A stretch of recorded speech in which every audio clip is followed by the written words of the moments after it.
बोरन्हाणाची तयारी कशी करावी? बोरन्हाणासाठी काही गोष्टींची तयारी करावी लागते.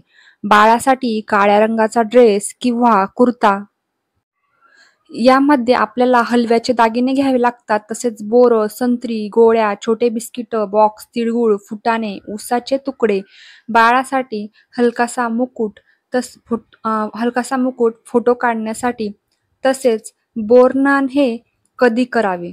तर बोरन्हाण हे मकर संक्रांतच्या दिवसापासून ते रथसप्तमीपर्यंत कोणत्याही दिवशी बोरन्हाण करू शकतो. यासाठी कोणत्याही मुहूर्ताची गरज नाही. आईला आणि घरच्या सोयीप्रमाणे हा कार्यक्रम करता येतो.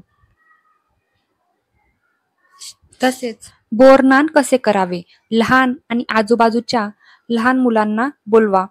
पाठ सांगत रांगोळी काढा आणि बाळाला सजवून त्या पाटावर बसवा.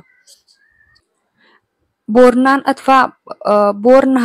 हा एक पारंपरिक कार्यक्रम आहे, ज्यामध्ये लहान मुलांच्या डोक्यावरून बोरं, संत्री, गोळ्या, छोटे बिस्किट, चॉकलेट्स, तिळगुळ, फुटाणे, उसाचे तुकडे टाकले जातात.